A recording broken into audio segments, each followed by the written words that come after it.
Բարև ձեզ, իմ զրուցակիցն այսօր ազգային ժողովի Հայ ազգային կոնգրես խմբակցության падգամավոր Արամ Մանուկյանն է։ Բարև ձեզ, պարոն Մանուկյան, շնորհակալություն հրավերն ընդունելու համար։ Պարոն Մանուկյան, փետրվարի 1-ին սկսելու է գարնանային նստաշրջան ազգային ժողովի եւ քարորյան է։ Նախորդ քարորյան, որը հաջորդեց հանրաքվեին սահմանադրական փոփոխությունների, Հայ ազգային կոնգրեսը բոյկոտեց նիստը եւ դուրս եկավ չմասնակցեց քարորյային։ Այս նստաշրջանում աշխատելու եք եւ եթե այո, ապա ինչու։ Հեշտ կլիներ ասել ինչու չէինք աշխատելու, որտեղ չաշխատեցինք այդ կեղծիքների համար, դա բողոքի ակցիա էր, դա միանգամվա ակցիա էր, ոչ թե ամբողջ ընտրություններից հետո ընկած մինչև ընտրություններ ժամանակահատվածյան։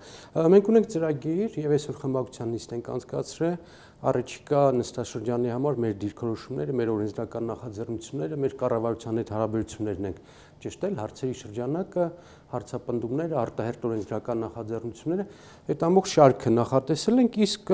այս թատերաշրջանի կամ ինչպես դուք եք ասում նստաշրջանի մեխը լինելու է սահմանադրության, նոր չընտրված սահմանադրության դրույթներին համապատասխան օրենքների շարքը, առյուծի բաժինը լինելու է դրանք եւ դրանց մեջ ամենակարևոր ընտրական օրենսգիրքը։ Մենք խորհրդարան եկել ենք ընտրական օրենսգիրքի մեր ծրագրով, շատ հստակ դիրքորոշումներով, մենք ունենք օրենքի նախագիծ,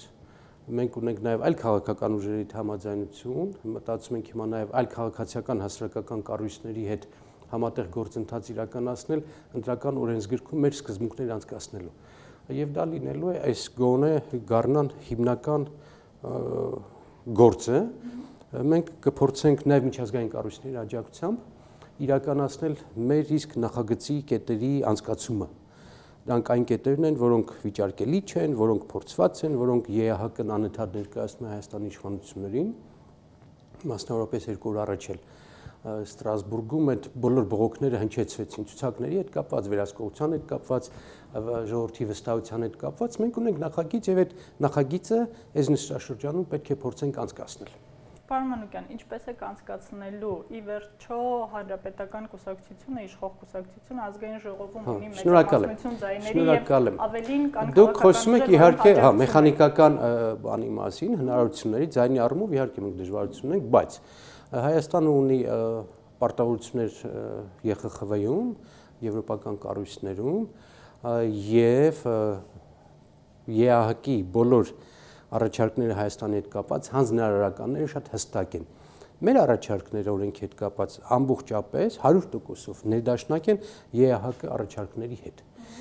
Եվ այս գործին մենք դիմելու ենք նաև միջազգային կառույցների աջակցությանը։ Այդ գործընթացը մենք սկսել ենք։ Եվրոմիության պատվիրակության հետ ենք աշխատանքներ տանում, ԵԱՀԿ-ի հետ ենք աշխատանքներ տանում, լինելու է այնպես, որ Հայաստանը կարծում է, Հայաստանի իշխանությունը չի կարող խուսափել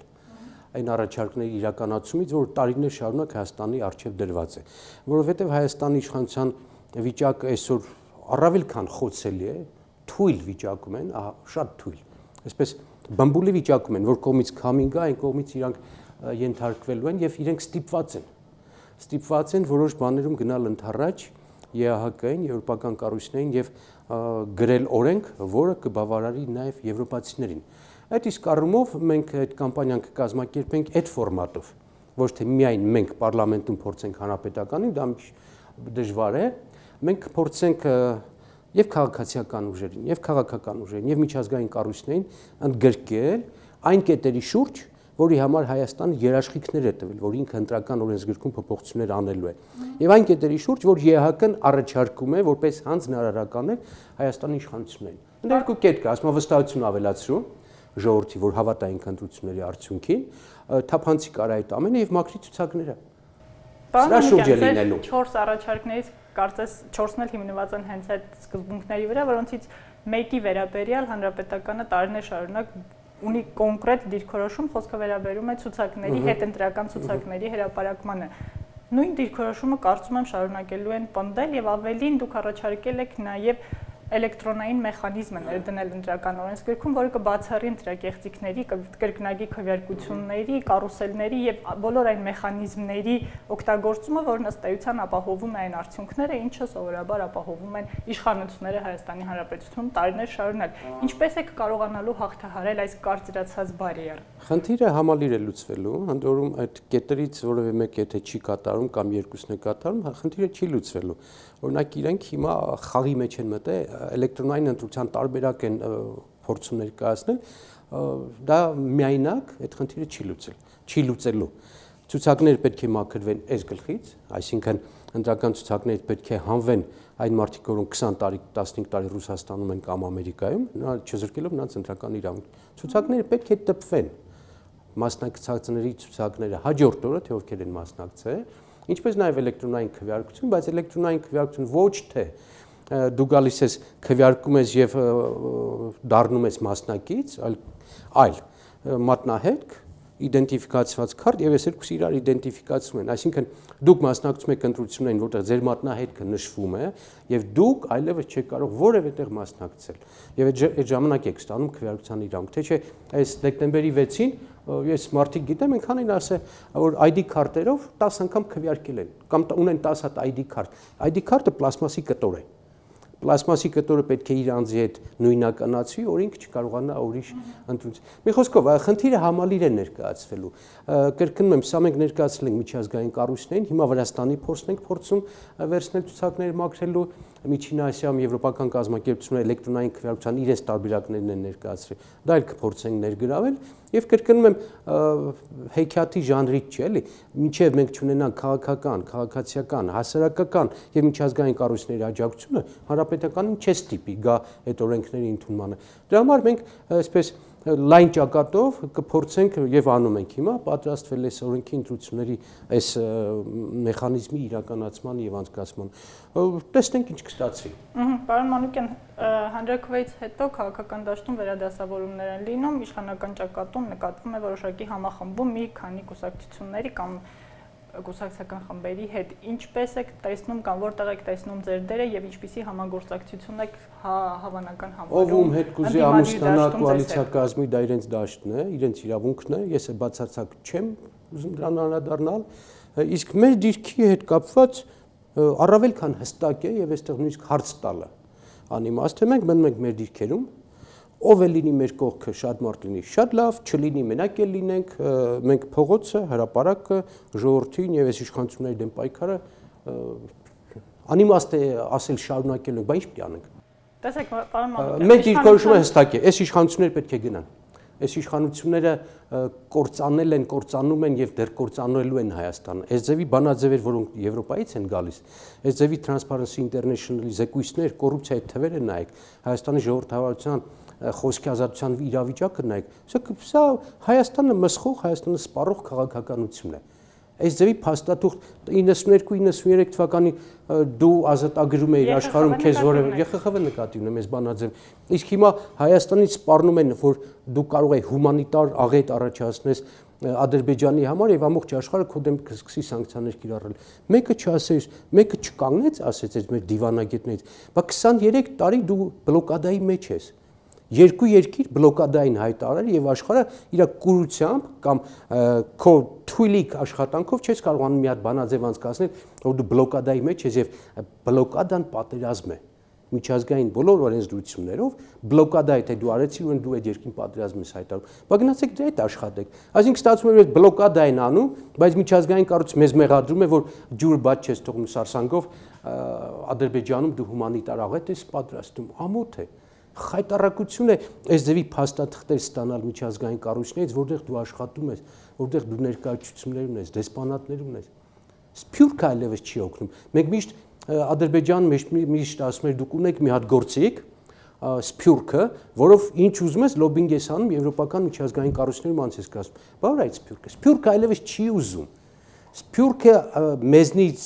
երևի ոչ շատ, բայց մեր չափ զզվել է այս իշխանություններից։ Իրանք Սերժ Սարգսյան հանրապետական չեն ուզում եւ նրանց աջակցելը չեն ուզում։ Դա մալից դեպի թղթեր ա գալիս։ Լացիներում նվնվում են թե խավիարային, չգիտեմ, բան նավթային քաղաքականություն, բայց ձեր խելքը, բայց ձեր դիվանագիտությունը, բայց ձեր Սփյուռքը, բայց ձեր տարիների աշխատանք բա իրականությունը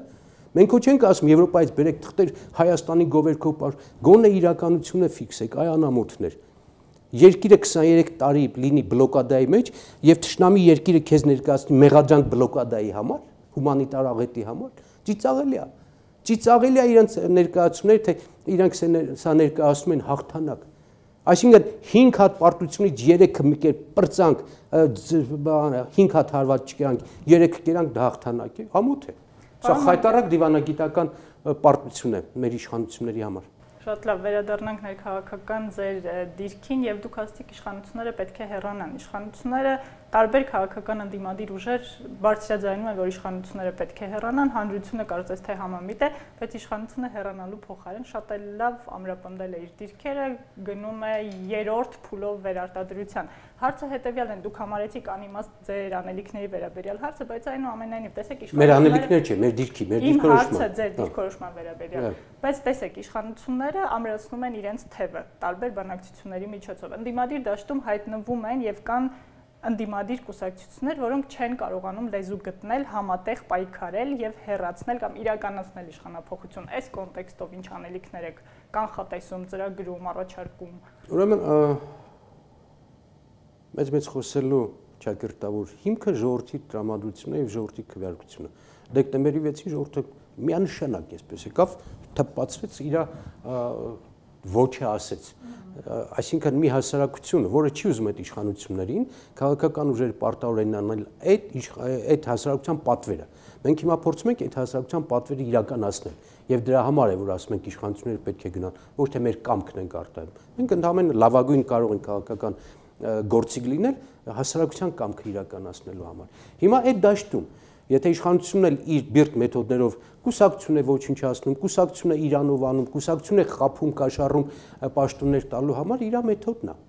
բայց իր գործիքները ավելի քիչ են, միգուցե նենգ են, քան հասարակության տրամադրությունը։ Այսինքն մեր խնդիրը հասարակության հետ ներդաշնակ աշխատել միշտ եւ խնդիր իրականացնել։ Ով կգա այս կողմ շատ լավ, իհարկե շատ քաղաքական ուժերով, քաղաքացիական ուժերով ունես, ուժեղ կլինես։ Եթե եւ փողոց կոնը լինի եւ խոսափողը եւ ասելիքը եւ միջազգային կառույցը խնդիրը կհեշտանա, բայց եթե անգամ դա դժվար է, դա չի նշանակում թե այդ խնդրից պետք է հետ կանգնես։ Մենք տրամադրված գրագետ պատրաստվում ենք այն ինչին որ ես ասացի։ Կստացվի արագ, շատ լավ, չի ստացվի, առաջիկայում կա պարլամենտական ընտրություններ, կփորձենք համախոհների դաշտով, մեր ասելիքը ասելով, օրենքը փոխելով փորձել հասնել իշխանափոխության այս ճանապարհով։ Շատ լավ, վերջին հարցը, պարոն Մանուկյան, Հայաստանում գրեթե երբեք չի ստացվել լուրջ հանրային ընդվզում, ընդդիմություն, շարժում, բողոք առաջացնել խորհրդարանական ընտրություններից առաջ, դա միշտ եղել է նախագահական ընտրություններից առաջ եւ հետո կկարողանաք հանրային մոբիլիզացիա ստեղծել խորհրդարանական իշխանությունը այդ հարցում արդեն իր չանցկացված համանդրությունով փոխվեց, քանի որ Հայաստանում այլևս չի լինելու նախագահական ընտրություններ, պարլամենտական ընտրություններ դարձան պարլամենտական ընտրություններ, պլյուս պրեզիդենտական ընտրություններ։ Այդ երկուսը գումարվել է, ռեզոնանս կտա, իհարկե կփորձենք։ Վերջին հաշվով դու չես կարող ցանել մի բան, երբ այդ հողը պարարտ չէ եւ չի բուսնելու այդ բանը։ Այսօր Հայաստանի հասարակությունը իշխանափոխության ծրագիր ինչ էլ ներկայացնես, ինքը պատրաստ է դրան։ Ասում եմ դեկտեմբերի 6-ին ոչ մեկը չէր սպասում, որ 650,000 մարդ կամքով պետական, չինովնիկ, իշխանավոր, ոստիկան, հոգևորական, գյուղապետական ոչ քվեարկեցին, ով էր ձեզնից սպասում։ Այսինքն դաշտը նպաստավոր է, վիճակը նպաստավոր է, հասարակությունը պատրաստ է այդ խնդիրը լուծելու, եւ մենք ընդհանրապես պետք է փորձենք սպասարկել այդ ցանկությունը։ Քաղաքական ուժը հենց այդտեղ կարող է հաջողություն ունենալ, երբ որ ինքը սպասարկում է հասարակության մեծ մասի կամքը, ցանկությունը, երազը,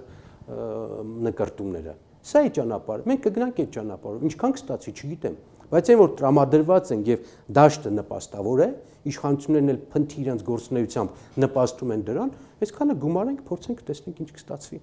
Շատ լավ, շնորհակալ եմ։ Շնորհակալ եմ հավերի համար, ձեզ բարի եթերներ։ Շնորհակալություն, կհանդիպենք ազգային ժողովում, շնորհակալություն նաև ձեզ, շարունակեք հետևել Civilnet-ին։